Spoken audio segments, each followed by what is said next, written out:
The Three Railway Engines. Edward's Day Out. Once upon a time there was a little engine called Edward. He lived in a shed with 5 other engines. They were all bigger than Edward and boasted about it. "The driver won't choose you again," they said. "He wants big strong engines like us." Edward had not been out for a long time. He began to feel sad. Just then the driver and fireman came along to start work. The driver looked at Edward. "Why are you sad?" he asked. "Would you like to come out today?" "Oh, yes, please," said Edward. So the fireman lit the fire and made a nice lot of steam. Then the driver pulled the lever and Edward puffed away.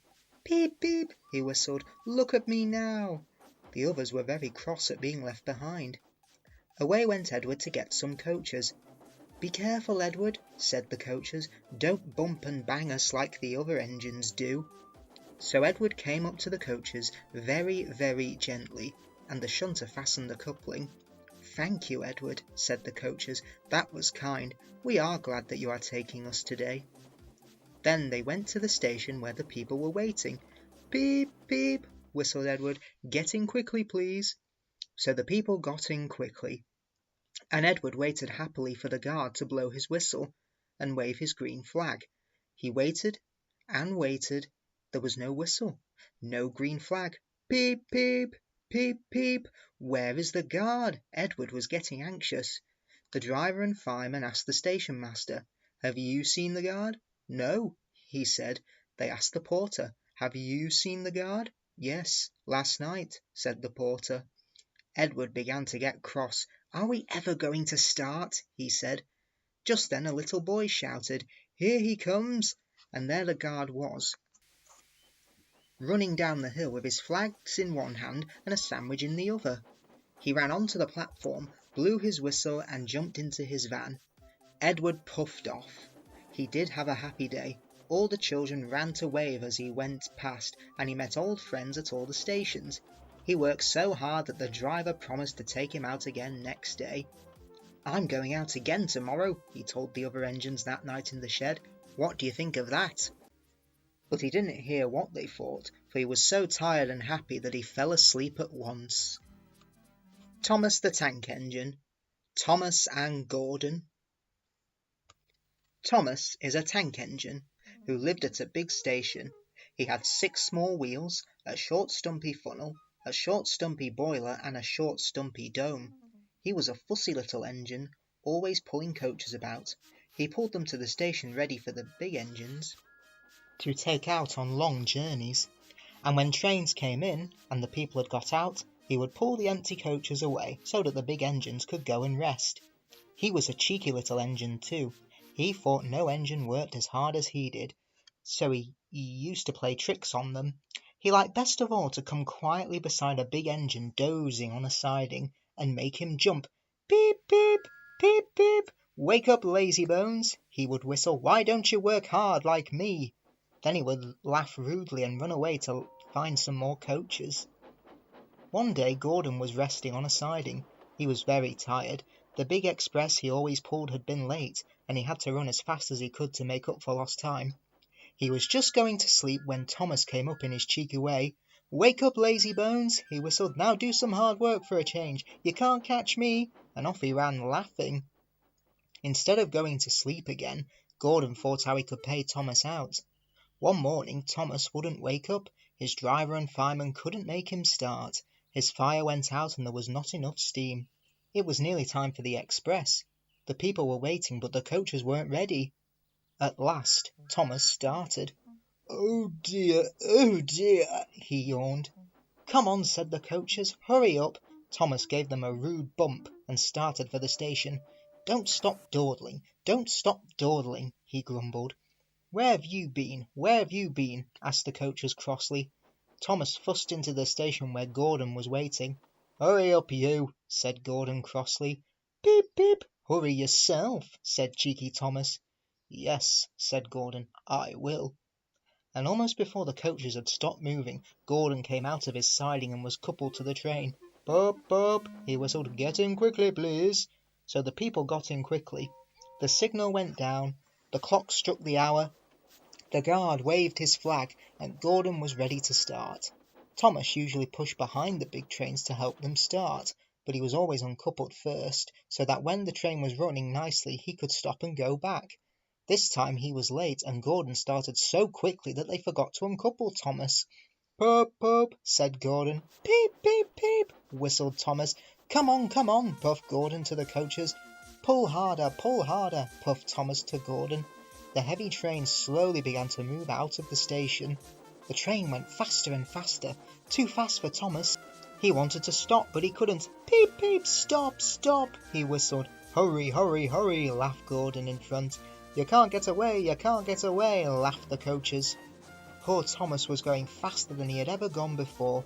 He was out of breath, and his wheels hurt him, but he had to go on. "I shall never be the same again," he thought sadly. "My wheels will be quite worn out." At last they stopped at a station. Everyone laughed to see Thomas puffing and panting behind. They uncoupled him, put him onto a turntable, and then he ran onto a siding, out of the way. "Well, little Thomas," chuckled Gordon as he passed, "now you know what hard work means, don't you?" Poor Thomas couldn't answer. He had no breath. He just puffed slowly away to rest, and had a long, long drink. He went home very slowly, and was careful afterwards never to be cheeky to Gordon again. James the Red Engine, James and the Top Hat. James was a new engine who lived at a station at the other end of the line. He had 2 small wheels in front and 6 driving wheels behind. They weren't as big as Gordon's, and they weren't as small as Thomas's. "You're a special mixed traffic engine," the Fat Controller told him. "You'll be able to pull coaches or trucks quite easily." But trucks are not easy things to manage, and on his first day they had pushed him down a hill into a field. He had been ill after the accident, but now he had new brakes and a shining coat of red paint. "The red paint will cheer you up after your accident," said the Fat Controller kindly. "You are to pull coaches today, and Edward shall help you." They went together to find the coaches. "Be careful with the coaches, James," said Edward. "They don't like being bumped. Trucks are silly and noisy. They need to be bumped and taught to behave. But the coaches get cross and will pay you out." They took the coaches to the platform and were both coupled on in front. The Fat Controller, the station master, and some little boys all came to admire James's shining rods and red paint. James was pleased. "I'm a really splendid engine," he thought, and suddenly let off steam. Whee! The Fat Controller, the station master, and the guard all jumped, and a shower of water fell on the Fat Controller's nice new top hat. Just then the whistle blew, and James thought they had better go, so they went. Go on," he puffed to Edward. Don't push," puffed Edward, for he did not like starting quickly. Don't go so fast," grumbled the coaches, but James didn't listen. He wanted to run away before the Fat Controller could call him back. He didn't even want to stop at the first station. Edward tried hard to stop, but the 2 coaches were beyond the platform before they stopped, and they had to go back to let the passengers get out. Lots of people came to look at James, and as no one seemed to know about the Fat Controller's top hat, James felt happier. Presently they came to the junction where Thomas was waiting with his 2 coaches. "Hello, James," said Thomas kindly. "Feeling better? That's right." "Ah, that's my guard's whistle. I must go. Sorry I can't stop. I don't know what the Fat Controller would do without me to run this branch line." And he puffed off importantly with his 2 coaches into a tunnel. Leaving the junction, they passed the field where James had had his accident. The fence was mended and the cows were back again. James whistled, but they paid no attention. They clattered through Edward's station's yard and started to climb the hill beyond. It's ever so steep, puffed James. I've done it before, puffed Edward. It's steep, but we'll do it. It's steep, but we'll do it. The 2 engines puffed together as they pulled the train up the long hill. They both rested at the next station. Edward told James how Gordon had been stuck on the hill, and he had to help push him up. James laughed so much that he got hiccups, and surprised an old lady in a black bonnet. She dropped all her parcels, and 3 porters, the station master, and the guard had to run after her picking them up. James was quiet in the shed that night. He had enjoyed his day, but he was a little afraid of what the Fat Controller would say about the top hat. Tank Engine Thomas again. Thomas and the guard. Thomas the Tank Engine is very proud of his branch line. He thinks it the most important part of the whole railway. He has 2 coaches. They are old and need new paint, but he loves them very much. He calls them Annie and Clarabel. Annie can only take passengers, but Clarabel can take passengers, luggage and the guard. As they run backwards and forwards along the line, Thomas sings them little songs, and Annie and Clarabel sing too. When Thomas starts from a station, he sings, "Oh, come along, we're rather late, oh, come along, we're rather late," and the coaches sing, "We're coming along, we're coming along." They don't mind what Thomas says to them, because they know he is trying to please the Fat Controller, and they know too that if Thomas is cross, he is not cross with them. He is cross with the engines on the main line, who have made him late. One day they had to wait for Henry's train. It was late. Thomas was getting crosser and crosser. "How can I run my line properly if Henry is always late? He doesn't realise that the Fat Controller depends on me." And he whistled impatiently. At last Henry came. "Where have you been, lazybones?" asked Thomas crossly.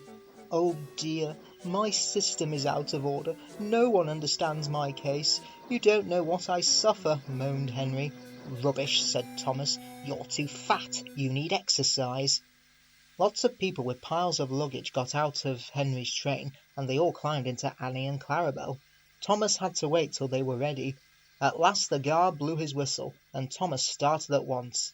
The guard turned round to jump into his van, tripped over an old lady's umbrella, and fell flat on his face. By the time he had picked himself up, Thomas and Annie and Clarabel were steaming out of the station.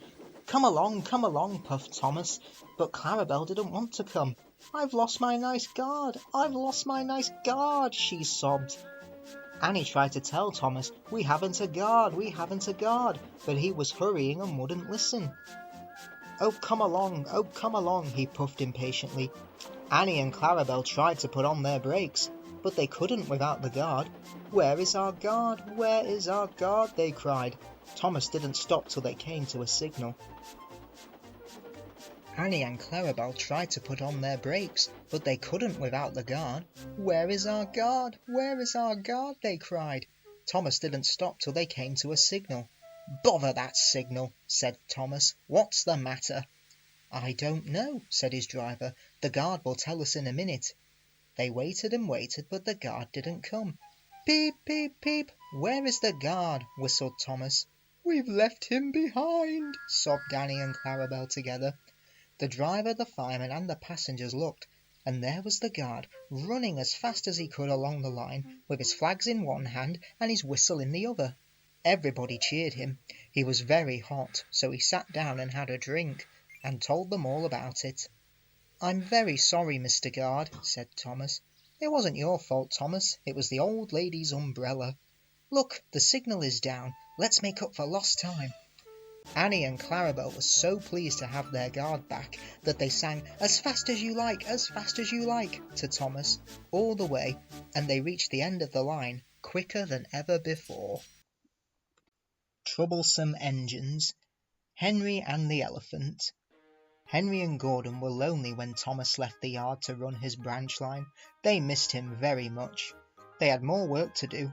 They couldn't wait in the shed till it was time and find their coaches at the platform. They had to fetch them. They didn't like that. Edward sometimes did odd jobs, and so did James, but James started grumbling too. The Fat Controller kindly gave Henry and Gordon new coats of paint. Henry chose green, but they still grumbled dreadfully. We get no rest, they complained as they clanked about the yard, but the coaches only laughed. You're lazy and slack, they answered in their quiet, rude way. But when a circus came to town, the engines soon forgot they were tired. They all wanted to shunt the special trunks and coaches. They were dreadfully jealous of James when the Fat Controller told him to pull the train when the circus went away. However, they soon forgot about the animals, as they had plenty of work to do. One morning, Henry was told to take some workmen to a tunnel which was blocked. He grumbled away to find 2 trucks to carry the workmen and their tools. Pushing trucks, he muttered in a sulky way. They stopped outside the tunnel and tried to look through it, but it was quite dark. No daylight shone from the other end. The workmen took their tools and went inside. Suddenly, with a shout, they all ran out looking frightened.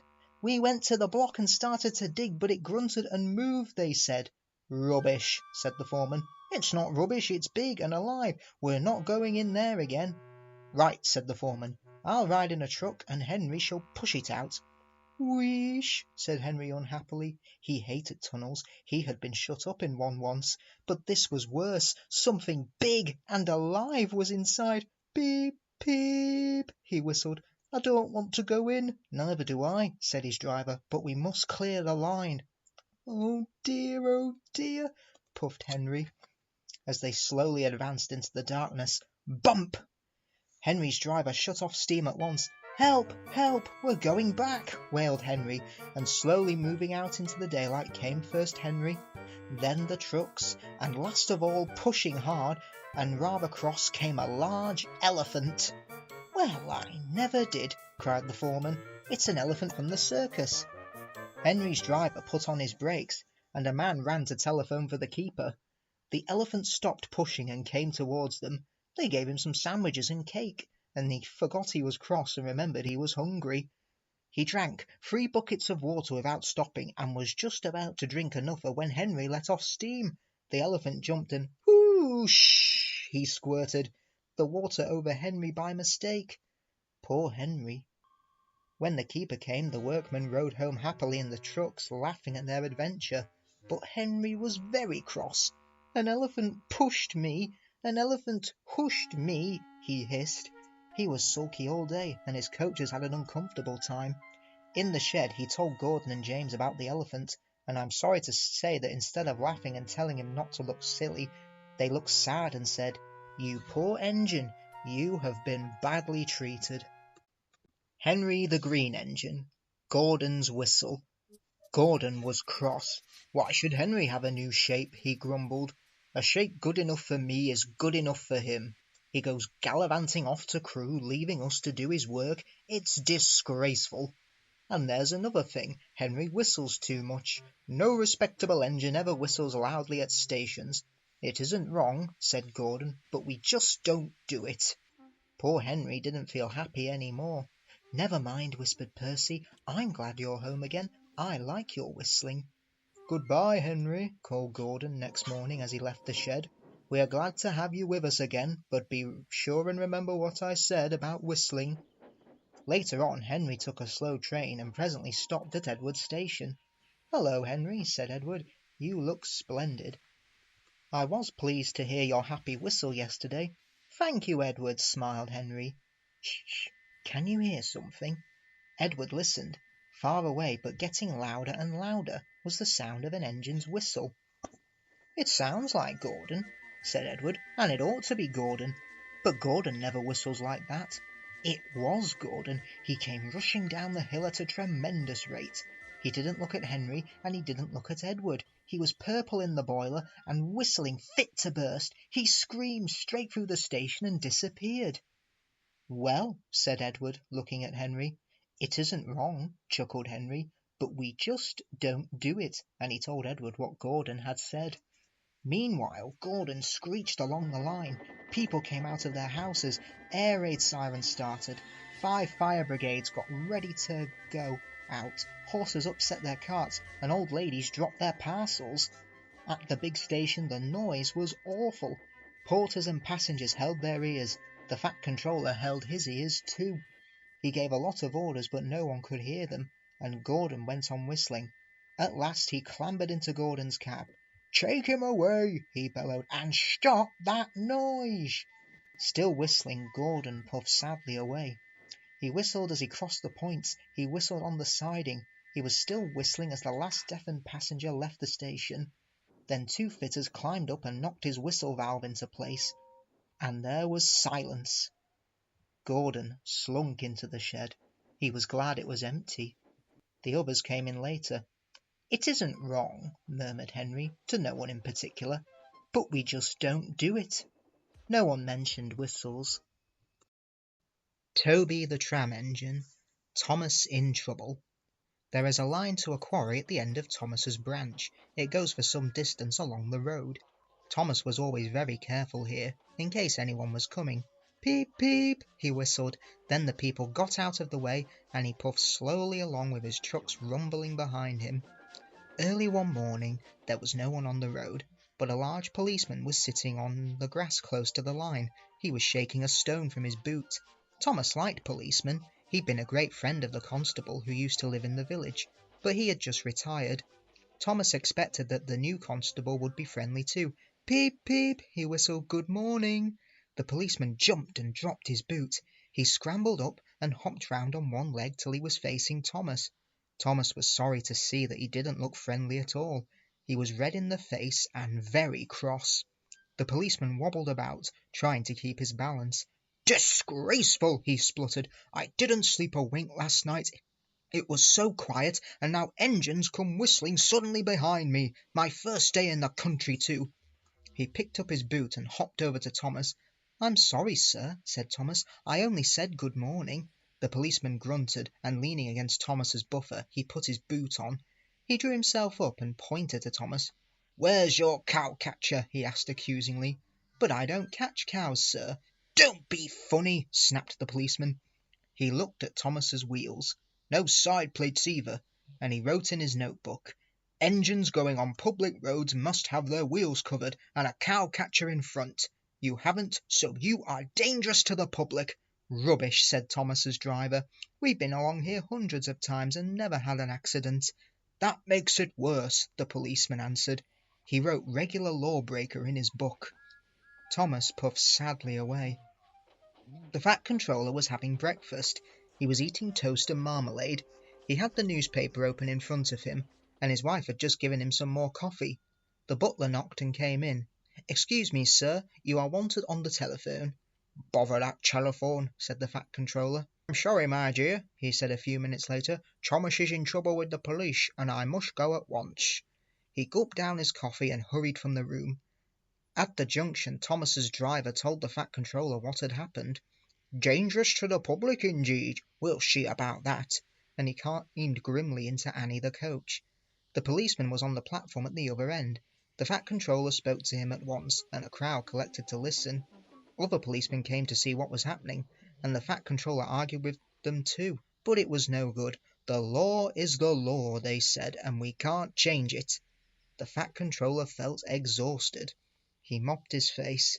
I'm sorry, driver, he said. It's no use arguing with policemen. We'll have to make those cow-catcher things for Thomas, I suppose. Everyone will laugh, sir, said Thomas sadly. They'll say I look like a tram. The Fat Controller stared. Then he laughed. Well done, Thomas. Why didn't I think of it before? We want a tram engine. When I was on my holiday, I met a nice little engine called Toby. He hasn't enough work to do and needs a change. I'll write to his controller at once. A few days later, Toby arrived. That's a good engine, said the Fat Controller. I see you've bought Henrietta. You don't mind, do you, sir? Asked Toby anxiously. The station master wanted to use her as a hen house, and that would never do. No, indeed, said the Fat Controller gravely. We couldn't allow that. Toby made the trucks behave even better than Thomas did. At first Thomas was jealous, but he was so pleased when Toby rang his bell and made the policeman jump that they have been firm friends ever since. Gordon the Big Engine. Off the rails. Gordon was resting in a siding. Peep, peep, peep, peep. Hello, fat face, whistled Henry. What cheek, spluttered Gordon. That Henry is too big for his wheels. Fancy speaking to me like that. Me, he went on, letting off steam. Me, who has never had an accident. Aren't jammed whistles and burst safety valves accidents? Asked Percy innocently. No, indeed, said Gordon huffily. High spirits might happen to any engine. But to come off the rails, well, I ask you, is it right? Is it decent? A few days later, it was Henry's turn to take the express. Gordon watched him getting ready. Be careful, Henry, he said. You're not pulling the flying kipper now. Mind you keep on the rails today. Henry snorted away. Gordon yawned and went to sleep. But he didn't sleep long. Wake up, Gordon, said his driver. A special train's coming and we're to pull it. Gordon opened his eyes. Is it coaches or trucks? Trucks, said his driver. Trucks, said Gordon crossly. Pah! They lit Gordon's fire and oiled him ready for the run. The fire was sulky and wouldn't burn, but they couldn't wait, so Edward pushed him to the turntable to get him facing the right way. I won't go, grumbled Gordon. Don't be silly, puffed Edward. Gordon tried hard, but he couldn't stop himself being moved. At last he was on the turntable. Edward was uncoupled and backed away, and Gordon's driver and fireman jumped down to turn him round. The movement had shaken Gordon's fire. It was now burning nicely and making plenty of steam. Gordon was cross and didn't care what he did. He waited till the table was halfway round. I'll show them, he hissed, and moved slowly forward. He only meant to go a little way, just far enough to jam the table and stop it turning as he had once done before, but he couldn't stop himself, and slithering down the embankment he settled in a ditch. Ooh, shh, he hissed as his wheels churned the mud. Get me out! Get me out! Not a hope, said his driver and fireman. You're stuck, you silly great engine. Don't you understand that? They telephoned the Fat Controller. So Gordon didn't want to take the special and ran into a ditch, he answered from his office. What's that you say? The special's waiting. Tell Edward to take it, please. And Gordon? Leave him where he is. We haven't time to bother with him now. A family of toads croaked crossly at Gordon as he lay in the mud. On the other side of the ditch some little boys were chattering. Doesn't he look silly? They'll never get him out. They began to sing, Silly old Gordon fell in a ditch, fell in a ditch, fell in a ditch. Silly old Gordon fell in a ditch, all on a Monday morning. The school bell rang, and still singing they chased down the road. Chaw, said Gordon, and blew away 3 tadpoles and an inquisitive newt. Gordon lay in the ditch all day. Oh dear, he thought, I shall never get out. But that evening they brought floodlights. Then with powerful jacks they lifted Gordon and made a road of sleepers under his wheels to keep him from the mud. Strong wire ropes were fastened to his back, and James and Henry, pulling hard, at last managed to bring him back to the rails. Late that night Gordon crawled home, a sadder and wiser engine. Edward the Blue Engine, saved from scrap. There is a scrapyard near Edward Station. It is full of rusty old cars and machinery. They are brought there to be broken up. The pieces are loaded into trucks, and Edward pulls them to the steelworks where they are melted down and used again. One day Edward saw a traction engine in the yard. Hello, he said, you're not broken and rusty. What are you doing there? I'm Trevor, said the traction engine sadly. They are going to break me up next week. What a shame, said Edward. My driver says I only need some paint, brasso and oil to be as good as new, Trevor went on sadly. But it's no good. My master doesn't want me. I suppose it's because I'm old-fashioned. Edward snorted indignantly. People say I'm old-fashioned, but I don't care. The Fat Controller says I'm a useful engine. My driver says I'm useful too, replied Trevor. I sometimes feel ill, but I don't like giving up like those tractors. I struggle on and finish the job. I've never broken down in my life, he ended proudly. What work did you do? Asked Edward kindly. My master would send us from farm to farm. We threshed the corn, hauled logs, sawed timber, and did lots of other work. We made friends at all the farms and saw them every year. The children loved to see us come. They followed us in crowds and watched us all day long. My driver would sometimes give them rice. Trevor shut his eyes, remembering. I like children, he said simply. Oh yes, I like children. Broken up, what a shame. Broken up, what a shame. Broken up, what a shame, clanked Edward as he went back to work. I must help Trevor, I must. He thought of the people he knew who liked engines. Edward had lots of friends, but strangely none of them had room for a traction engine at home. It's a shame, he hissed, as he brought his coaches to the station. Then, peep, peep, he whistled. Why didn't I think of him before? Waiting there on the platform was the very person. Morning, Charlie, morning, Sid. Hello, Edward, you look upset. What's the matter, Charlie? He asked the driver. There's a traction engine in the scrapyard, Vicar. He'll be broken up next week. And it's a shame. Jem Cole says he's never drove a better engine. Do save him, sir. You've got room, sir. "Yes, Edward, I've got room," laughed the vicar, "but I don't need a traction engine. He'll saw wood and give children rides. Do buy him, sir, please." "We'll see," said the vicar, and climbed into the train. Jem Cole came on Saturday afternoon. "The Reverend's coming to see you, Trevor. Maybe he'll buy you." "Do you think he will?" asked Trevor hopefully. "He will when I've lit your fire and cleaned you up," said Jem. When the vicar and his two boys arrived in the evening, Trevor was blowing off steam. He hadn't felt so happy for months. "Watch this, Reverend," called Jem, and Trevor chuffed happily about the yard. "Oh, father, do buy him," pleaded the boys, jumping up and down in their excitement. "Now I'll try," and the victor climbed up beside Jem. "Show your paces, Trevor," he said, and drove him about the yard. Then he went into the office and came out smiling. "I've got him cheap, Jem, cheap." "D'ye hear that, Trevor?" cried Jem. "The Reverend save you, and you'll live at the vicarage now." "Peep, peep," whistled Trevor happily. "Will you drive him home for me, Jem, and take these scallywags with you? They won't want to come in the car when there's a traction engine to ride on." Trevor's home in the vicarage orchard is close to the railway, and he sees Edward every day. His paint is spotless, and his brass shines like gold. He saws firewood in winter, and Jem sometimes borrows him when a tractor fails. Trevor likes doing his old jobs, but his happiest day is the church fete. Then, with a long wooden seat bolted to his bunker, he chuffers round the orchard giving rides to children. Long afterwards you will see him shut his eyes, remembering. "I like children," he whispered happily. 4 Little Engines. Skarloey remembers. The Fat Controller had sent Edward to the works to be mended. Near the works station, Edward noticed a narrow gauge engine standing in an open-sided shed. "That's Skarloey," he thought. "What's he doing here?" He remembered Skarloey and his brother Rheneas, because in the old days he had often brought passengers who wanted to travel up to the lake in their little train. As the men at the works could not mend him at once, Edward asked them to put him on a siding close to Skarloey. Skarloey was pleased to see Edward. "The owner's just bought 2 more engines," he said.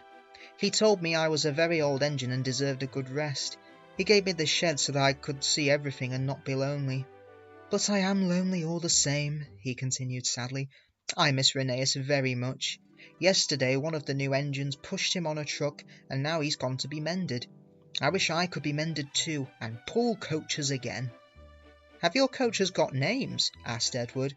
"Oh yes, there's Agnes, Ruth, Jemima, Lucy and Beatrice. Agnes is proud. She has cushions for first-class passengers. She pities Ruth, Jemima and Lucy, who are third class with bare boards. But they all 4 sniff at Beatrice. Beatrice often smells of fish and cheese, but she is most important," said Skarloey earnestly. "She has a little window through which the guard sells tickets. I sometimes leave the others behind, but I always take Beatrice. You must have tickets and a guard, you know." "Of course," said Edward gravely. "Rheneas and I," continued Skarloey, "we used to take turns at pulling the trains. We know everybody and everybody knows us. We whistle to the people in the fields, at level crossings and in lonely cottages and farms, and the people always wave to us. We love passing the school playgrounds at break time, for then the children will always run over to the fence to watch us go by. The passengers always wave because they think the children are waving to them. But we engines know better, of course," said Skarloey importantly. "Yes, we do indeed," agreed Edward. "We take your tourists to the lake and then get ready to pull the train back. We enjoy the morning journey home because then our friends from the villages come down to do their shopping. We whistle before every station, 'Peep, peep, look out,' and the people are there ready.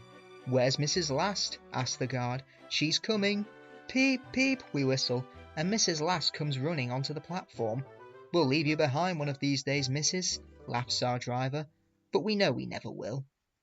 We stop elsewhere too, at farm crossings and stiles, where paths lead to lonely houses. Rheneas and I know all the places very well indeed, and our driver used to say that we would stop even if we didn't put on the brakes. Sometimes on market day, Ruth, Jemima and Lucy were so full of people that the guard would allow third-class passengers to travel in Agnes. She didn't like that at all, and would rumble, 'First class coach, third class people.' That made me cross. Shut up, I'd say, or I'll bump you. That soon stopped her rudeness to my friends. Just then, some workmen came. We're going to mend you now, Edward, they said. Come along. Goodbye, Skarloey. Thank you for telling me about your railway. It's a lovely little line. Oh, it is, it is. Thank you for talking to me, Edward. You've cheered me up. Goodbye. Skarloey watched Edward being taken to the works. Then, shutting his eyes, he dozed in the warm afternoon sun. He smiled as he dozed, for he was dreaming, as old engines will, of happy days in the past. Percy the Small Engine. Duck takes charge. Do you know what? Asked Percy. What? Grunted Gordon. Do you know what? Silly, said Gordon crossly. Of course I don't know what, if you don't tell me what is. The Fat Controller says that the work in the yard is too heavy for me. He's getting a bigger engine to help me. Rubbish, put in James. Any engine could do it, he went on grandly. If you worked more and chattered less, this yard would be a sweeter, a better, and a happier place. Percy went off to fetch some coaches. That stupid old signal, he thought. No one listens to me now. They think I'm a silly little engine and order me about. I'll show them. I'll show them. He puffed as he ran about the yard, but he didn't know how. Things went wrong. The coaches and trucks behaved badly, and by the end of the afternoon he felt tired and unhappy. He brought some coaches to the station and stood panting at the end of the platform. Hello, Percy, said the Fat Controller. You look tired. Yes, sir, I am, sir. I don't know if I'm standing on my dome or my wheels. You look the right way up to me, laughed the Fat Controller. Cheer up. The new engine is bigger than you and can probably do the work alone. Would you like to help build my new harbour at Thomas's Junction? Thomas and Toby will help, but I need an engine there all the time. Oh, yes, sir, thank you, sir, said Percy happily. The new engine arrived next morning. What is your name? Asked the Fat Controller kindly. Montague, sir, but I'm usually called Duck. They say I waddle. I don't really, sir, but I like Duck better than Montague. Good, said the Fat Controller. Duck it shall be. Here, Percy, come and show Duck round. The two engines went off together. At first the trucks played tricks, but soon found that playing tricks on Duck was a mistake. The coaches behaved well, though James, Gordon and Henry did not. They watched Duck quietly doing his work. He seems a simple sort of engine, they whispered. We'll have some fun. Quack! Quack! They wheezed as they passed him. Percy was cross, but Duck took no notice. They'll get tired of it soon, he said. Presently the three engines began to order Duck about. Duck stopped. Do they tell you to do things, Percy? He asked.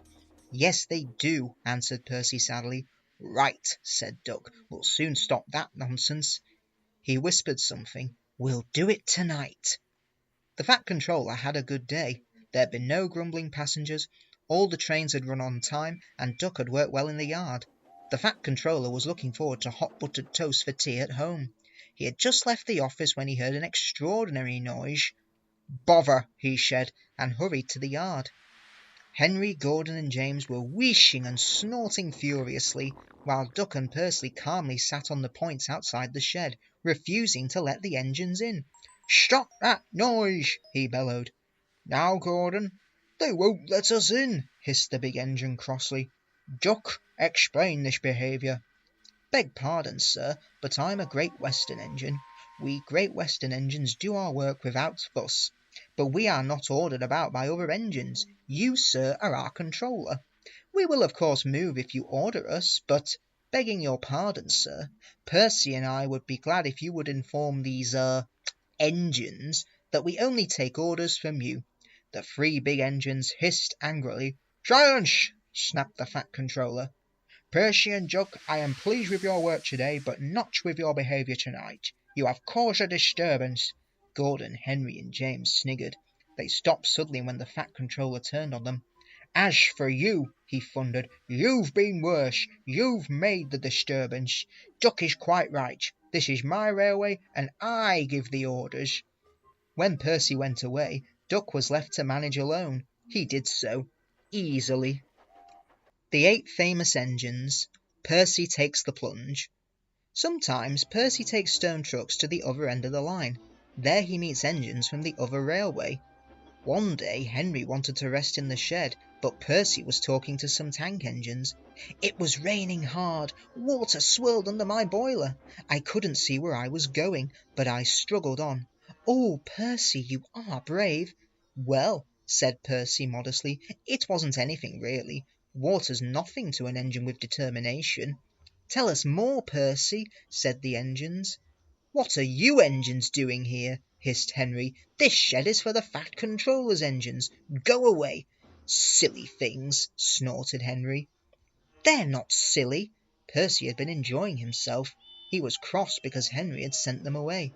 They are silly, and so are you. Water's nothing to an engine with determination. Pah! Anyway, said cheeky Percy, I'm not afraid of water. I like it. And he ran away singing, once an engine attached to a train was afraid of a few drops of rain. Percy arrived home feeling very pleased with himself. Silly old Henry, he chuckled. Thomas was looking at a board on the quay. It said, Danger. We mustn't go past it, he said. That's orders. Why? Danger means falling down something, said Thomas. I went past danger once and fell down a mine. Percy looked beyond the board. I can't see a mine, he said.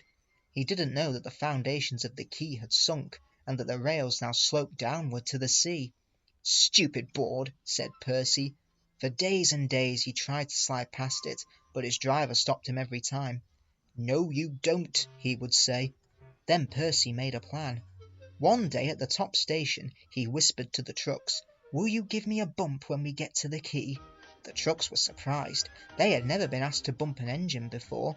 They giggled and chattered about it the whole way down.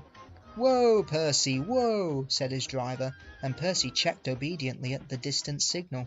Driver doesn't know my plan, he chuckled. On, laughed the trucks. Percy thought they were helping. I'll pretend to stop at the station, but the trucks will push me past the board. Then I'll make them stop. I can do whatever I like. If Percy hadn't been so conceited, he would never have been so silly. Every wise engine knows that you cannot trust trucks. They reached the station and Percy's brakes groaned. That was the signal for the trucks. Go on, they yelled, and they surged forward together. They gave Percy a fearful bump and knocked his driver and fireman off the footplate. Ow, said Percy, sliding past the board. The day was misty, the rails were slippery, his wheels wouldn't grip. Percy was frantic. That's enough, he hissed. But it was too late. Once on the slope he tobogganed helplessly down, crashing through the buffers, and slithered into the sea. You are a very disobedient engine. Percy knew that voice. He groaned. The foreman borrowed a small boat and rowed the Fat Controller round. Please, sir, get me out, sir. I'm truly sorry, sir. No, Percy, we can't do that till high tide. I hope it will teach you to obey orders. Yes, sir. Percy shivered miserably. He was cold. Fish were playing hide and seek through his wheels. The tide rode higher and higher. He was feeling his position more and more deeply every minute. It was nearly dark when they brought floating cranes, cleared away the trucks and lifted Percy out. He was too cold and stiff to move by himself, so he was sent to the works next day on Henry's goods train. Well, chuckled Henry. Did you like the water? No. I am surprised. You need more determination, Percy. Water's nothing to an engine with determination, you know. Perhaps you will like it better next time. But Percy is quite determined that there won't be a next time.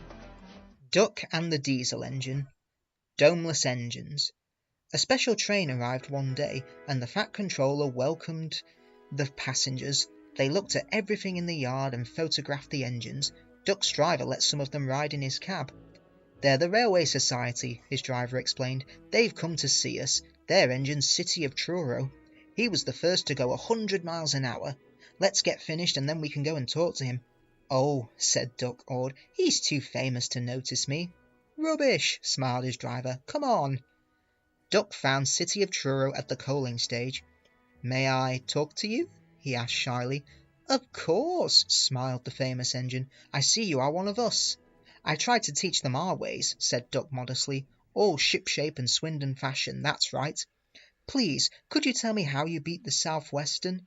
So City of Truro told Duck all about his famous run from Plymouth to Bristol, more than 50 years ago. They were soon firm friends, and talked Great Western till late at night. City of Truro left early next morning. Good riddance, grumbled Gordon, chattering all night, keeping important engines awake. Who is he, anyway? He's City of Truro. He's famous. As famous as me? Nonsense. He's famouser than you. He went 100 miles an hour before you were drawn a fault of. So he says, but I don't like his looks. He's got no dome, said Gordon darkly. Never trust domeless engines. They're not respectable. I never boast, Gordon continued modestly, but 100 miles an hour would be easy for me. Goodbye. Presently Duck took some trucks to Edward's station. He was cross, and it was lucky for those trucks that they tried no tricks. Hello, called Edward. The famous City of Truro came through this morning. He whistled to me. Wasn't he kind? He's the finest engine in the world, said Duck, and he told Edward about City of Truro, and what Gordon had said. Don't take any notice, soothed Edward. He's just jealous. He thinks no engine should be more famous than him. Look, he's coming now. Gordon's boiler seemed to have swollen larger than ever. He was running very fast. He swayed up and down and from side to side as his wheels pounded the rails. He did it, I'll do it. He did it, I'll do it, he panted. His train rocketed past and was gone. Edward chuckled and winked at Duck. Gordon's trying to do a City of Truro. Duck was still cross.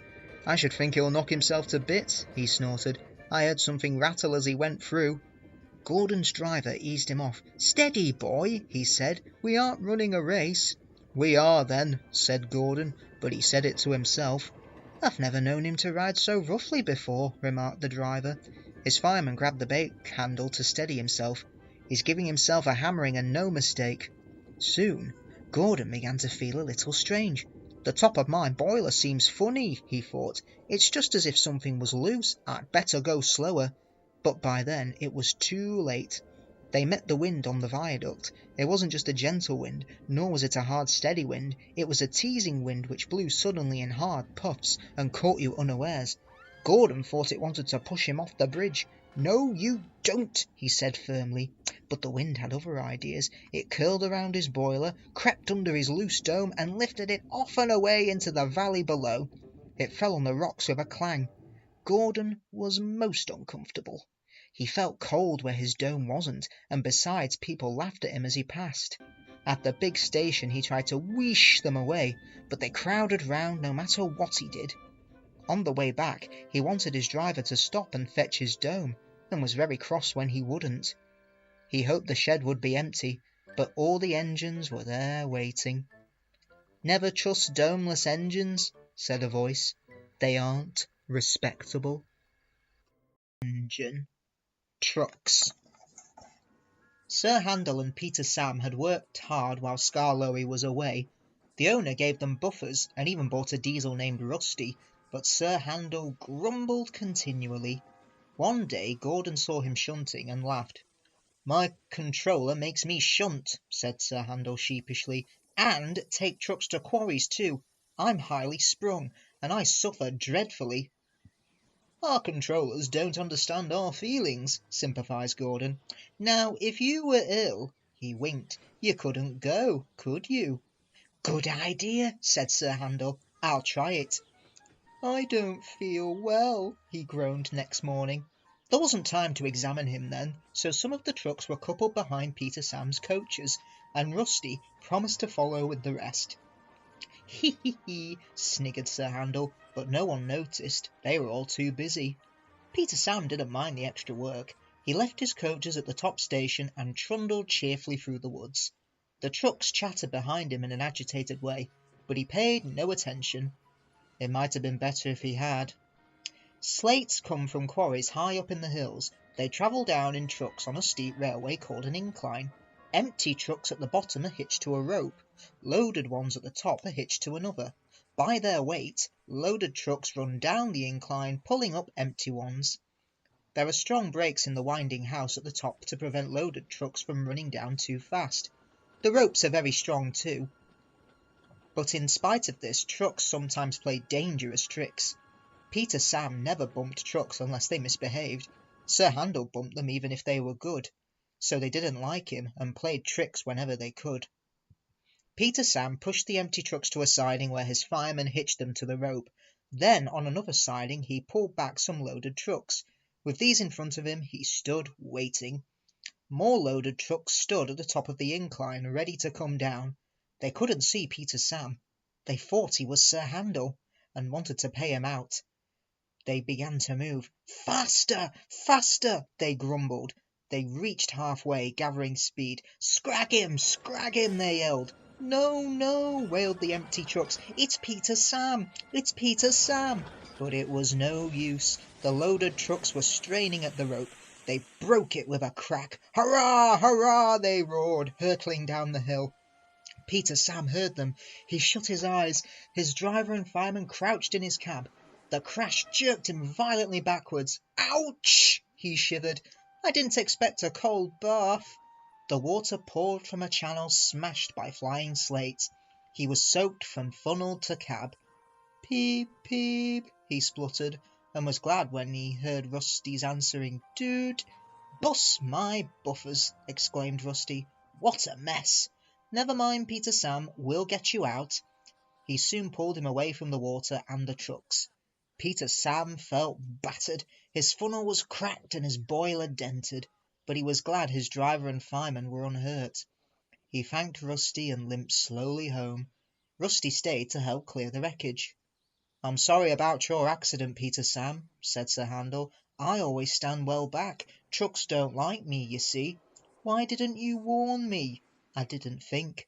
"You never do," said a stern voice. "You can start thinking now while you are doing Peter Sam's work as well as your own. That'll teach you to pretend you are ill."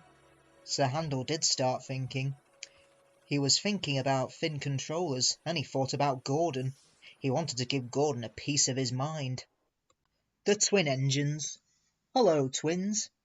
More and more people travelled on the Fat Controller's railway. More and more ships came to the harbours. Everyone had to work very hard indeed. The trucks complained bitterly, but then trucks always do, and no one takes much notice. The coaches complained too. No sooner had they arrived with one train than they had to go out again with fresh passengers as another. "We don't know whether we're coming or going," they protested. "We feel quite distracted." "No one can say," grumbled Henry, "that we're afraid of hard work, but we draw the line at goods trains," finished Gordon. "Dirty trucks, dirty sidings, ugh," put in James. "What are you boiler aching about?" asked Duck. "I remember on the Great Western, that Tin Pot Railway." Tin Pot indeed. "Let me tell you—" "Silence!" ordered a well-known voice. "Let me tell you that an engine for a goods work will arrive from Scotland tomorrow." The news was received with acclamation. The Fat Controller stared. "Did you say 2 engines, Inspector?" "Yes, sir." "Then send the other one back at once." "Certainly, sir, but which?" The Fat Controller stared again. "Engines have numbers, Inspector," he explained patiently. "We bought number 57646. Send the other one back." "Quite so, sir, but there is a difficulty." "What do you mean?" "The 2 engines are exactly alike, sir, and they have no numbers. They say they lost them on the way." The Fat Controller seized his hat. "We'll soon settle that nonsense," he said grimly. The 2 engines greeted him cheerfully. "I hear you've lost your numbers," he said. "How did that happen?" "They may slightly slip it off, sir. You know how it is." The engines spoke in chorus. "I know, accidentally on purpose." The twins looked pained. "Sure, you wouldn't be thinking we lost them on purpose." "I'm not so sure," said the Fat Controller. "Now then, which of you is 57646? "That, sir, is just what we cannae mind." The Fat Controller looked at their solemn faces. He turned away. He seemed to have difficulty with his own. He swung round again. "What are your names?" "Donald and Dougie, sir." "Good," he said. "Then your controller can tell me which one of you is which." "Och, you'll get no muckle help for him, sir." "Why?" "He disna ken our own names, sir. How could he? We only gin ourselves names when we lost our numbers." "One of you," said the Fat Controller, is plain truant. I shall find him out and send him home. Inspector, he ordered, give these engines numbers and set them to work. He walked sternly away. Branch line engines. Daisy. The fat controller stood on the platform. Percy and Toby watched him anxiously. Here, he said, is Daisy, the diesel rail car, who has come to help while Thomas is, indisposed. Please, sir, asked Percy, will she go, sir, when Thomas comes back? That depends, said the fat controller. Meanwhile, however long she stays, I hope you will both make her welcome and comfortable. Yes, sir, we'll try, sir, said the engines. Good. Run along now and show her the shed. She will want to rest after her journey. Daisy was hard to please. She shuddered at the engine's shed. This is dreadfully smelly, she announced. I'm highly sprung, and anything smelly is bad for my swerves. They tried the carriage shed. This is better, said Daisy, but whatever is that rubbish? The rubbish turned out to be Annie, Clarabel, and Henrietta, who were most offended. We won't stay here to be insulted, they fumed. Percy and Toby had to take them away and spend half the night soothing their hurt feelings. The engines woke next morning feeling exhausted. Daisy, on the other hand, felt bright and cheerful. Ooh, ooh, she tooted as she came out of the yard and back to the station.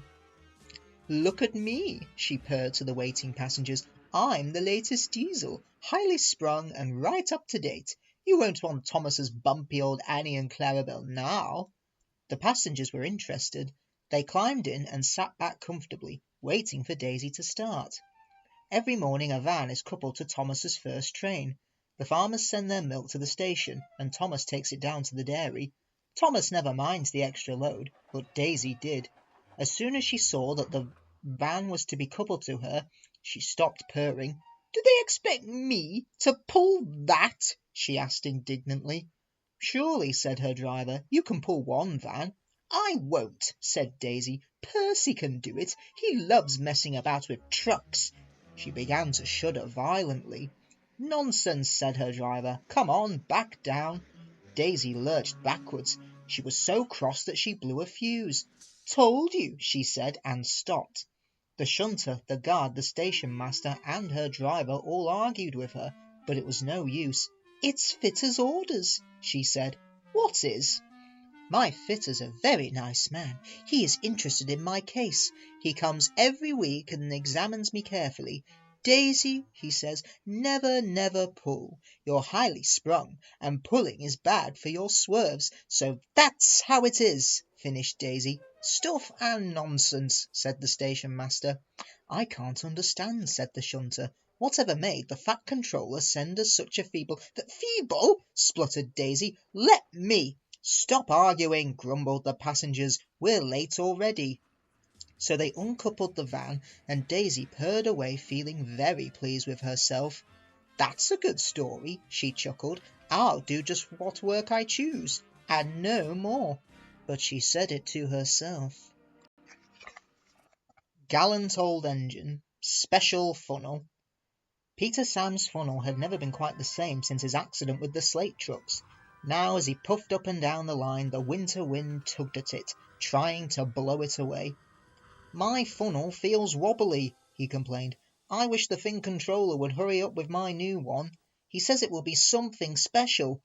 You and your special funnel, said the other engines, and laughed.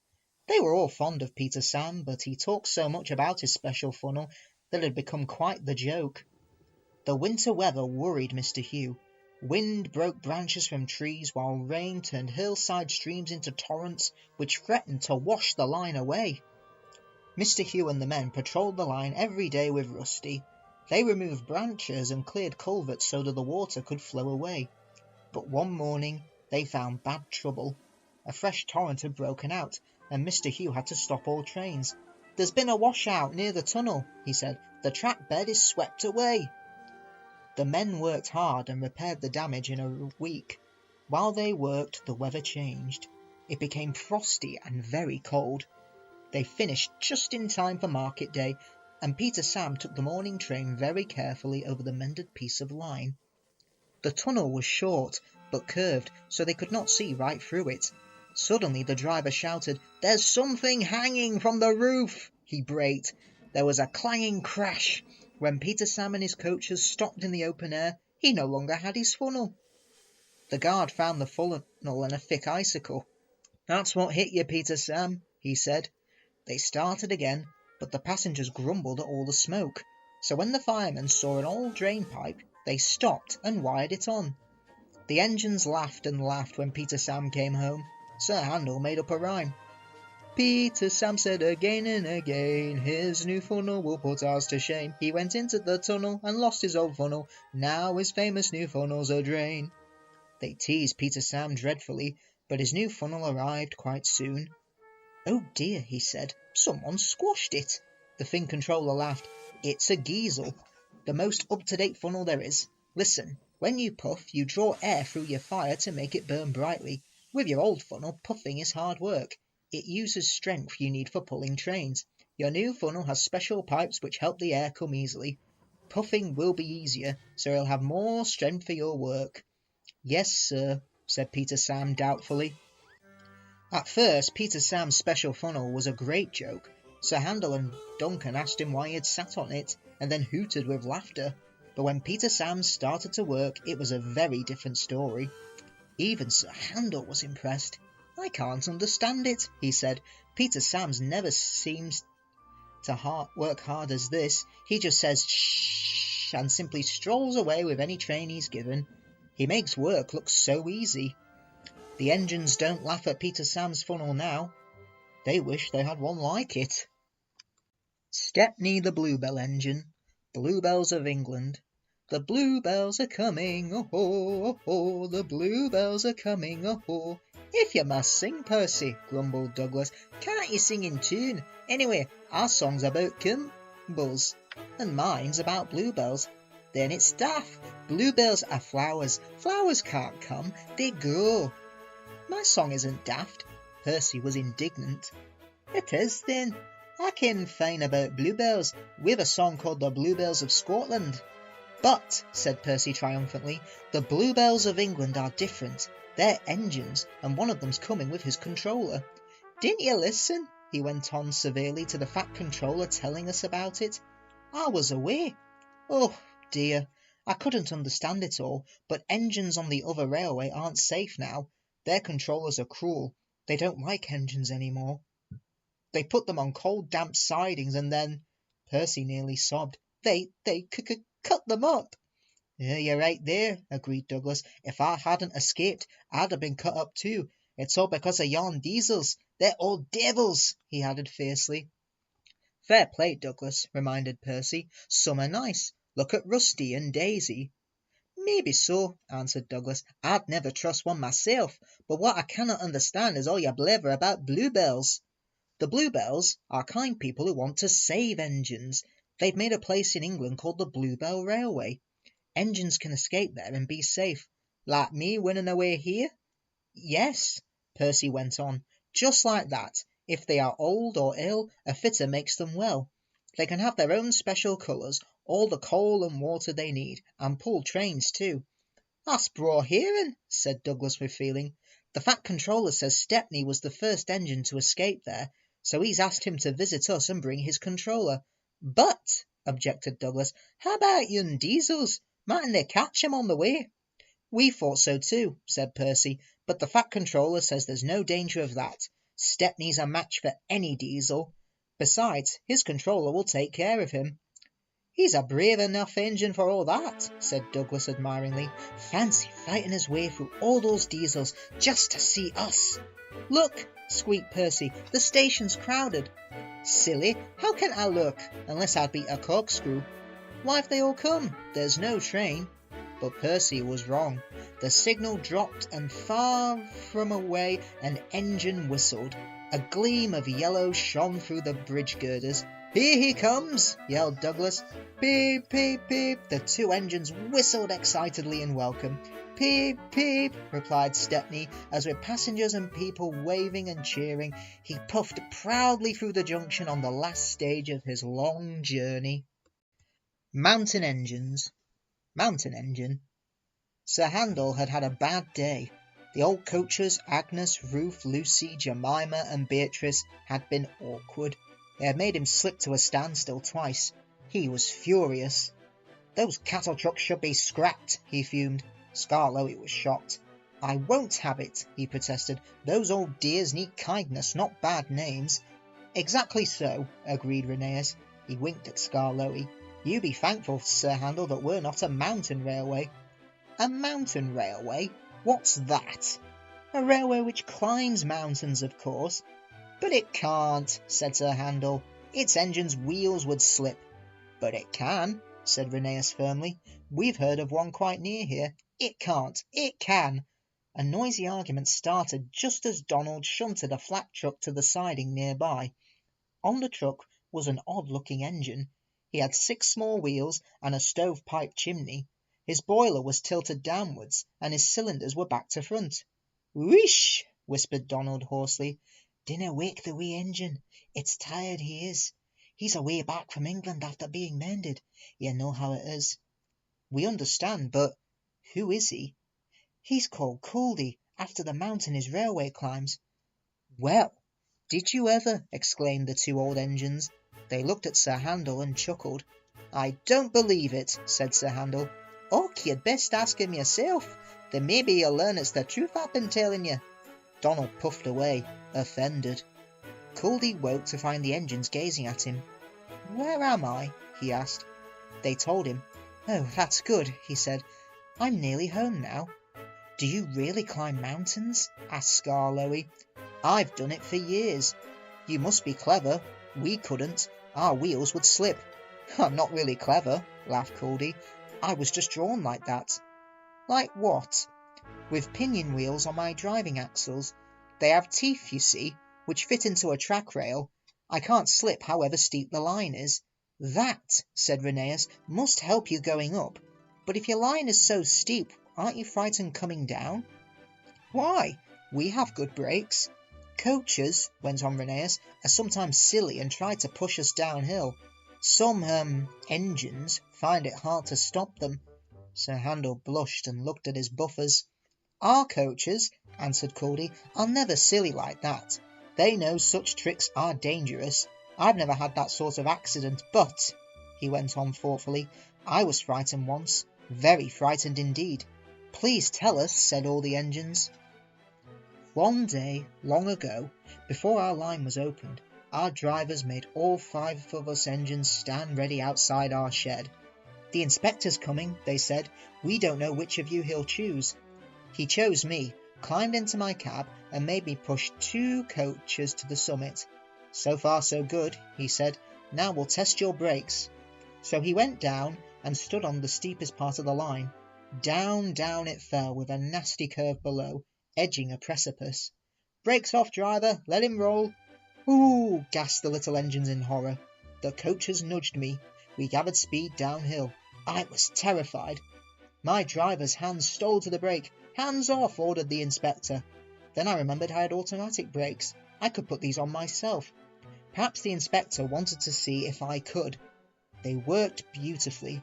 'Well done, Couldy,' said the inspector. 'You'll do.' I smiled, of course, but felt very shaky. My driver and fireman mopped their faces. They'd been nervous too.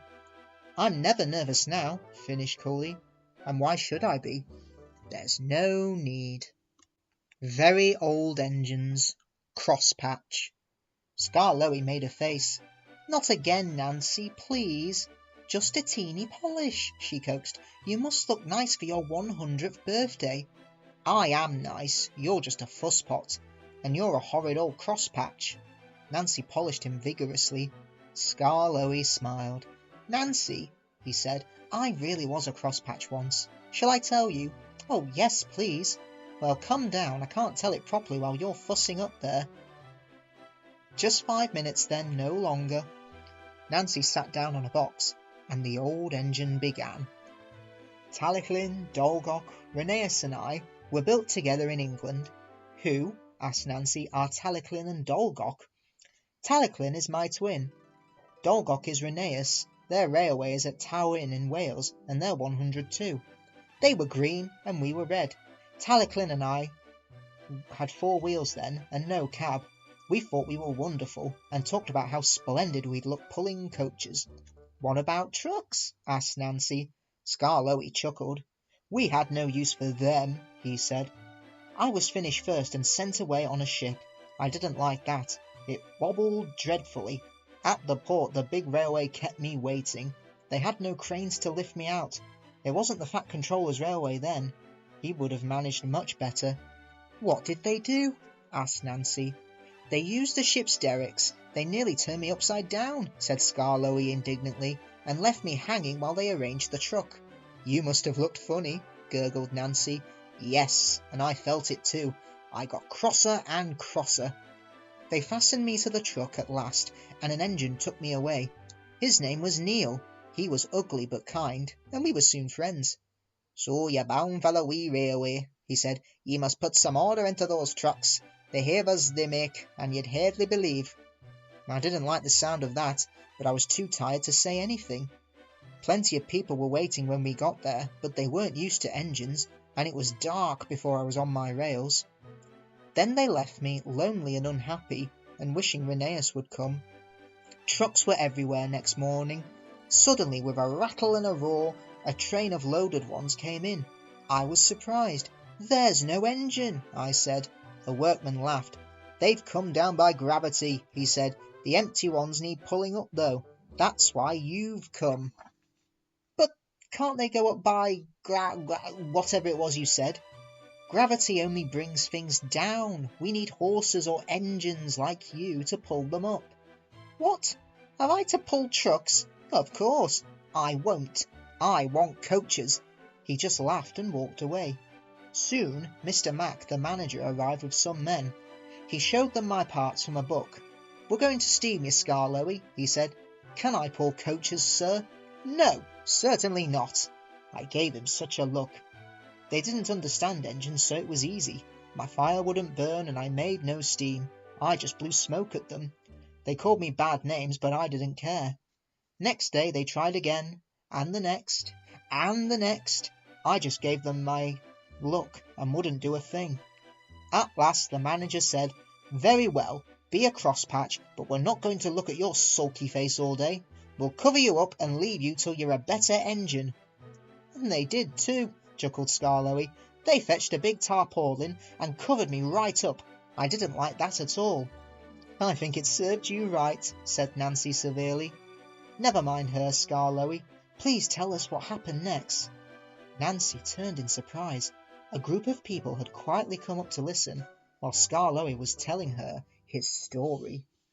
Mainline engines. Buzz, buzz. Boko reached the big station and arranged his trucks.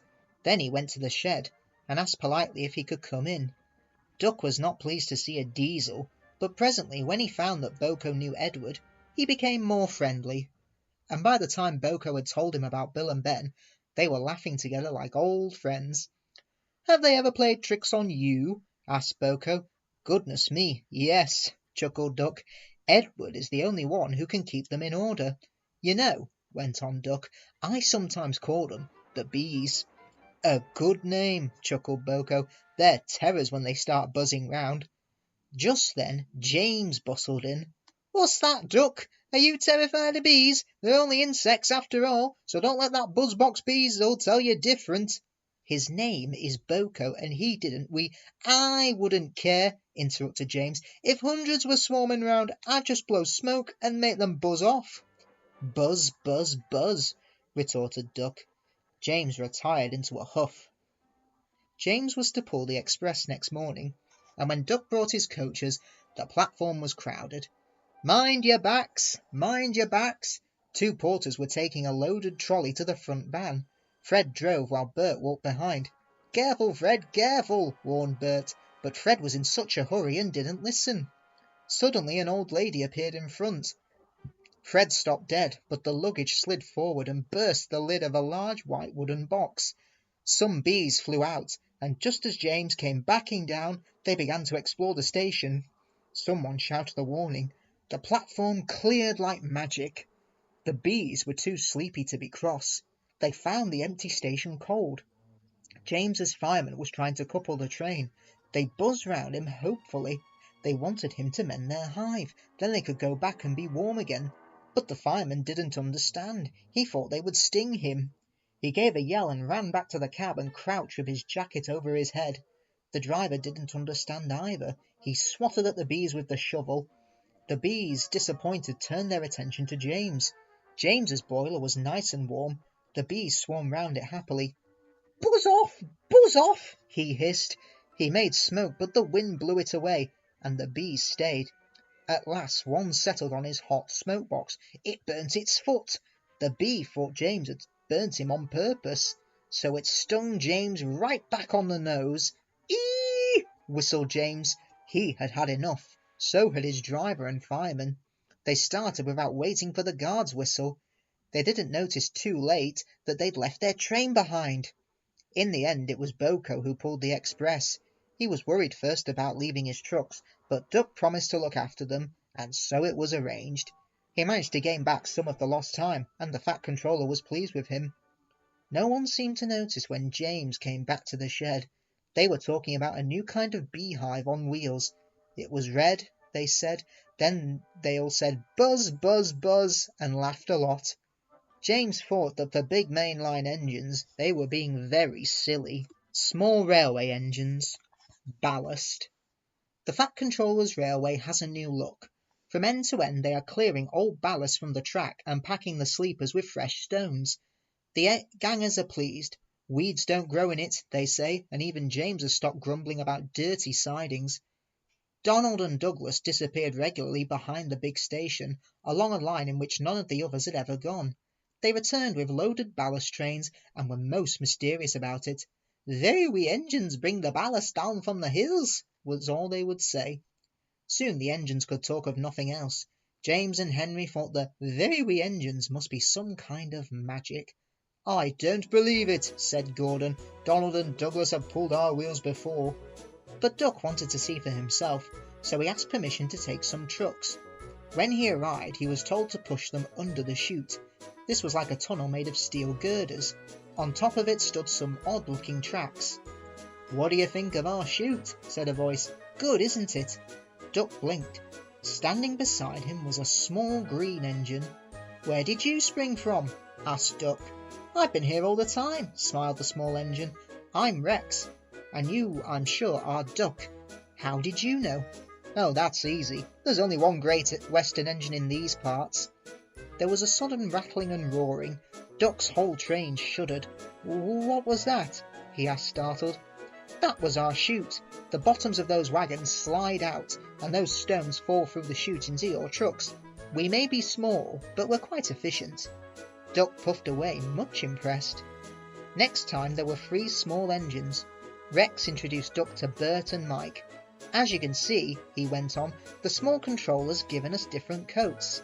"Silly nonsense," grumbled Mike. "No, I like being blue," protested Bert. "It's all right for you," fumed Mike, "but not for me. Passengers'll say I look like a pillar box." "Shocking," said Rex, and winked at Duck. "Consider my feelings. When we were both green, passengers kept calling me Mike." You, spluttered Mike. "Oh, stow it, you two," said Bert. "Duck," he went on, "have you seen our coaches?"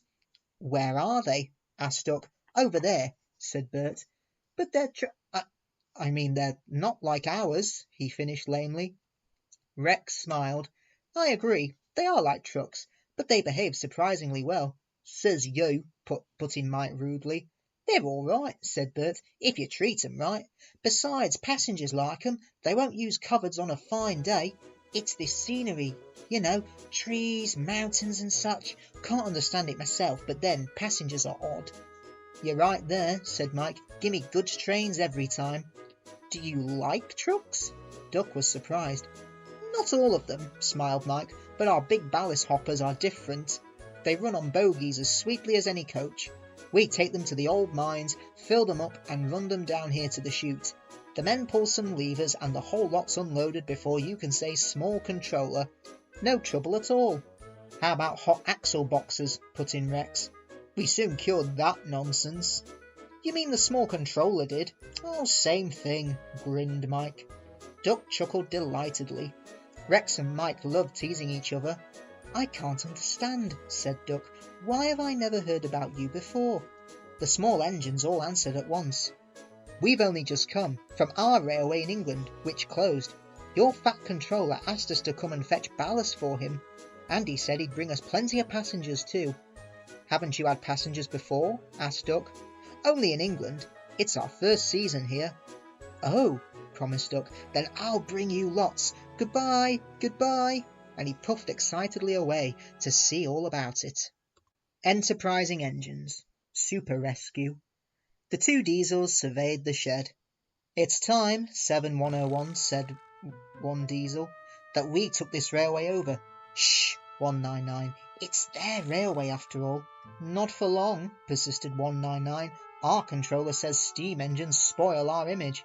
"Of course we do," snapped Duck. "We show what frauds you are. Call yourselves engines. If anything happens, you care nothing for your train. You just moan for a fitter. We bring it home, if only on one cylinder." "Nothing," boasted 199, "ever happens to us. We are reliable." Vulgar noises greeted this. "How rude," said 199. "You asked for it," growled 7101. "Now shut up." Next day Henry was rolling home tender first. "I'm a failed engine," he moaned. "Lost my regulator. Driver says it's jammed wide open, and he can't mend it till I'm cool. However," he went on, "I've got steam and driver can use my reverser. It would happen after Duck fooled me with those tenders. Now they'll laugh at me again." He reached a signal box and stopped, whistling for a road. Opposite the box, on the up line, stood Diesel 199 with a train of oil tankers. "Worse and worse," thought Henry.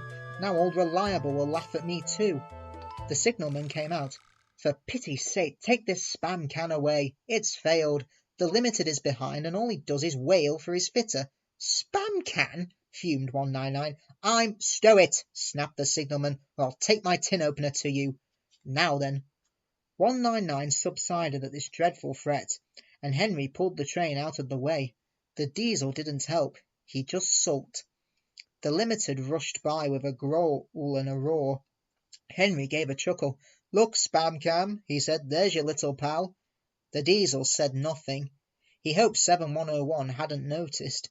7101 hadn't noticed. He had troubles of his own. He was cross with his coaches. They seemed to be getting heavier. He roared at them, but it did no good. Engines have a pump called an ejector, which draws air out of the train's brake pipes to keep the brakes off. If it fails, air leaks in and the brakes come on. Gently at first, but then harder and harder. 7101's ejector had failed. The brakes were already leaking on. While he passed Henry, he struggled on for half a mile before being brought to a stand, growling furiously, unable to move a wheel. "Well, well, well, did you hear what signalman said?" "I thought they'd be laughing at me," chuckled Henry. "Now the joke's on them." "Moving 2 dead diesels in their trains," said his driver thoughtfully. "That's no joke for a failed engine. Do you think you can do it?" "I'll have a good try," said Henry with spirit. "Anyway, 7101's better than old Spam Can. He did try and shut him up last night."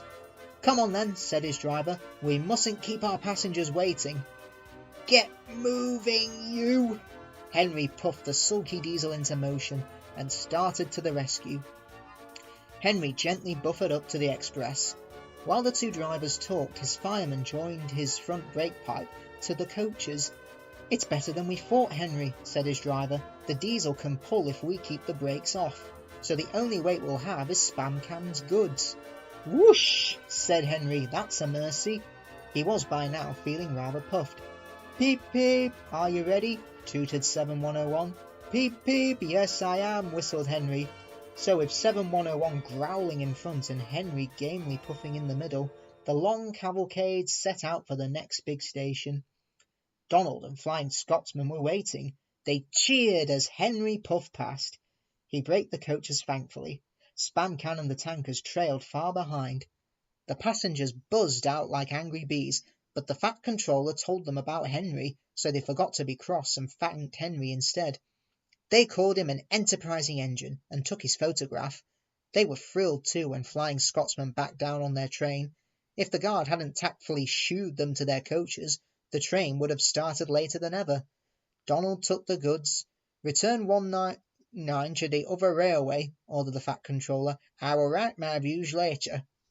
Henry and 7101 went away together. I'm sorry about last night, ventured the Diesel. That's all right. You did shut old Reliable up. And, said the Diesel ruefully, made a fool of myself today too. Oh, rubbish. A failed ejector might happen to anyone. I'd lost my regulator. You? Failed? Exclaimed the Diesel, and yet his voice trailed away in admiration. Well, said Henry, emergency, you know. The trains must get through. 7101 said no more. He had a lot to think about. Oliver the Western Engine, Donald's Duck. The Fat Controller had reopened a branch line. It runs along the coast by sandy beaches and seaside towns till it meets the small railway at a port to which big ships come. As Duck had made friends with the small railway engines, the Fat Controller asked him to take charge. Your work in the yard has been good, he said kindly. Would you like to have this branch line for your own? Yes, please, sir, said Duck. Very well, said the Fat Controller. I hope you will work hard and be a credit to me. Duck is very proud of his branch line, and he works very hard. His two coaches, Alice and Mirabel, are painted in Great Western colours. They take passengers to the small railway. Duck also has some trucks in which he hauls away the ballast that the small engines bring down from their valley. The Fat Controller uses this ballast for his railway. Duck cannot do all the work by himself, so Donald and Douglas take turns to help him. The Fat Controller has built them a shed at the station by the small railway. Duck felt his responsibility deeply. He talked endlessly about it. You don't understand, Donald, how much the Fat Controller relies on me. Okay, muttered Donald sleepily. I'm Great Western and quack, quack, quack. What? Ye heard quack, quack, you go. Sounds like you laid an egg. Now wheesht and let an engine sleep.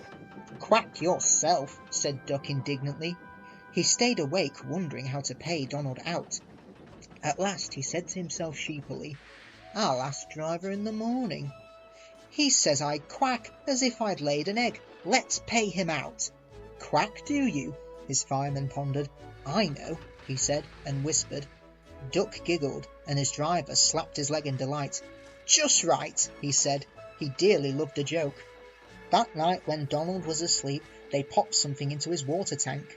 We've done it, they whispered to Duck. They won't hurt her, will they? Asked Duck anxiously. Bless you, no. They're both kind men. She'll come to no harm. A duckling popped out of Donald's tank at the first water stop. Both driver and fireman goggled with surprise, but Donald laughed. No doot who's behind this, he said, and told them what had happened in the shed. The duckling was tame. She shared the driver and fireman's sandwiches and rode in the tender, quacking at intervals. The other engines enjoyed teasing Donald about her. Presently, however, she hopped off at a station, and as they couldn't wait to catch her, there she stayed. But before they reached home, Donald and his driver and fireman consulted together and made a plan. That night, Donald's driver and fireman got busy. When Duck's crew arrived to look him over in the morning, they found something which made them laugh till they cried. Look, Duck, they said, look what was under your bunker, a nest box with an egg in it. Duck peered at it unbelievingly. Donald opened a sleepy eye. You dinna see, he exclaimed. Do you mind what I said, Duck? You must have laid it this night, all unbeknownst. Then Duck laughed too.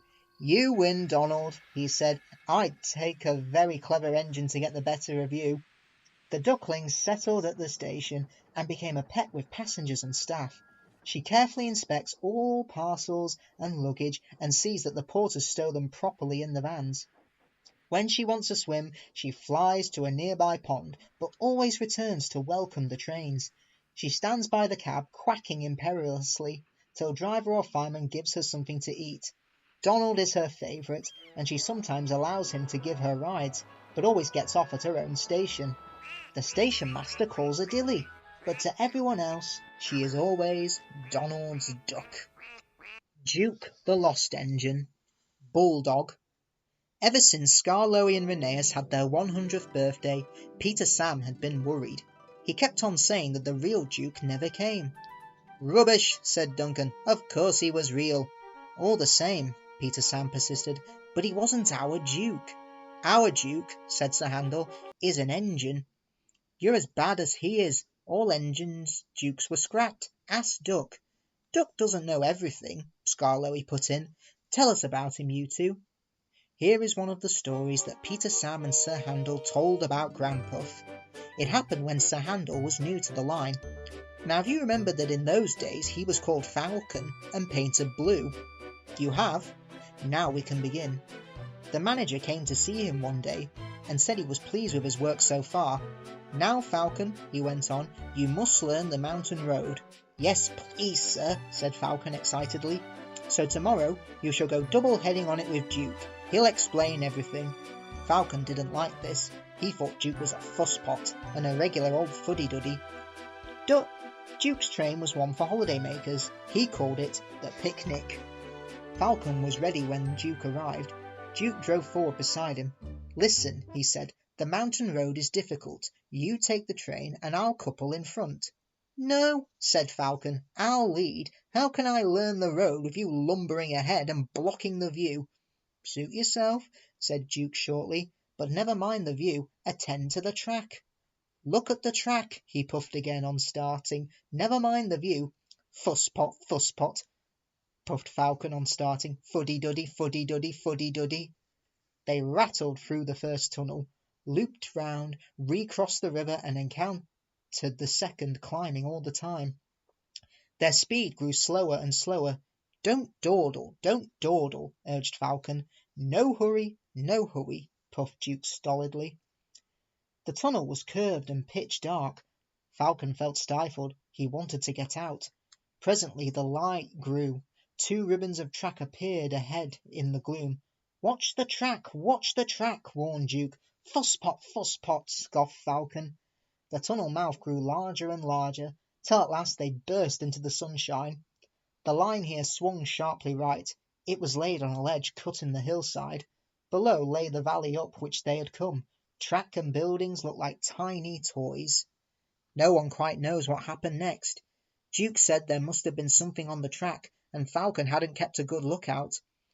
Falcon said he was dazzled, so how could he keep a good lookout? Anyway, their coaches had barely cleared the tunnel when Falcon lurched. His front wheels derailed, crunched over sleepers and ballast. He came to rest with one wheel uncomfortably near the edge. Duke had saved Falcon. Now he held on grimly with locked wheels and taut couplings. Young idiot, he hissed. Stop it! I can't hold you if you shake. Falcon tried hard to stop shuddering. Quickly, Duke's driver and fireman chocked his wheels and strengthened the coupling between the 2 engines. Thank you, said Duke. Now I'll manage. With Duke secure, the 2 crews, helped by a plate layer, propped up Falcon's front end. They were looking forward to a rest when Duke began wheeshing in an alarming way. His fireman ran to his cab. Water, he cried. We want water, quickly. The plate layer's cottage stood nearby. He explained to his wife, and the passengers borrowed jugs, buckets, kettles, saucepans, anything in fact which would hold water. They formed a chain from the well to the edge. The fireman meanwhile reduced his fire and anxiously watched the gauge. It was hot and tiring work, for Duke needed many gallons of water, but at last the fireman shouted cheerfully, We're winning, don't weaken, and they all set to work again with a will. They cheered again when the breakdown gang arrived. They showed other passengers how to help them lever Falcon back onto the rails. The manager was at the top station. He said he was sorry about the accident and thanked the passengers for their help. Not at all, they said. We admired the way you put things right and enjoyed the adventure. They thanked Duke and his crew for preventing a nasty accident. Your Duke, they said, is a hero. He stood firm like a bulldog and just wouldn't let go. Falcon said, Thank you, too. I don't know why you bothered after I'd been so rude. Oh well, replied Duke, you just had a new coat of paint. It would have been a pity if you'd rolled down the mountain and spoilt it. That would never have suited his grace. Tramway Engines, Woolly Bear. Gangers had been cutting the line-side grass and cocking it. The fat controller sells the hay to hill farmers who want winter to feed for their stock. At this time of year, when Percy comes back from the harbour, he stops where they have been cutting. The men load up his empty wagons, and he pulls them to Farquhar. Toby then takes them to the hills. The farmers collect the hay from Toby's top station. When in the wagons, the hay is covered to prevent it blowing about, but on the line side it is stacked in the open air to dry. Whoosh! Percy gave his ghostly whistle. Don't be frightened, Thomas, he laughed. It's only me. Your ugly phiz is enough to frighten anyone, said Thomas crossly. You're like ugly indeed. I'm a green caterpillar with red stripes, continued Thomas firmly. You crawl like one too. I don't. Who's been late every afternoon this week? It's the hay. I can't help that, said Thomas. Time's time, and the Fat Controller relies on me to keep it. I can't if you crawl in the hay till all hours. Green caterpillar indeed, fumed Percy. Everyone says I'm handsome, or at least nearly everyone. Anyway, my curves are better than Thomas's corners. He took his trucks to the harbour and spent the morning shunting. Thomas says I'm always late, he grumbled. I'm never late, or at least only a few minutes. What's that to Thomas? He can always catch up time further on. All the same, he and his driver decided to start home early. It was most unfortunate that, just before they did, a crate of treacle was upset all over him. They wiped the worst off, but was still sticky when he puffed away. The wind rose as they puffed along. Soon it was blowing a gale. Look at that! Exclaimed the driver. The wind caught the piled hay, tossing it up and over the track. The gangers tried to clear it, but more always came. The line climbed here. Take a run at it, Percy, his driver advised. So, whistling warningly, Percy gathered speed, but the hay made the rails slippery and his wheels wouldn't grip. Time after time he stalled with spinning wheels and had to wait till the line ahead was cleared before he could start again. The signalman climbed a telegraph pole, the station master paced the platform, passengers fussed, and Thomas seethed impatiently. 10 minutes late, I warned him, passengers'll complain, and the Fat Controller... The signalman shouted. The station master stood amazed. The passengers exclaimed and laughed as Percy approached. Sorry I'm late, Percy panted. So I should hope, scolded Thomas, but he spoilt the effect as Percy drew alongside. Look what's crawled out of the hay, he chortled. What's wrong? Asked Percy. Talk about hairy caterpillars, puffed Thomas as he started away. It's worth being late to have seen you. When Percy got home, his driver showed him what he looked like in the mirror. Bus my buffers, exclaimed Percy. No wonder they all laughed. I'm just like a woolly bear. Please clean me before Toby comes. But it was no good. Thomas told Toby all about it.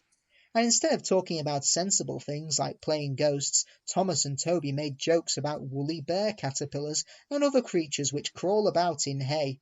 They laughed a lot, but Percy thought they were really being very silly indeed.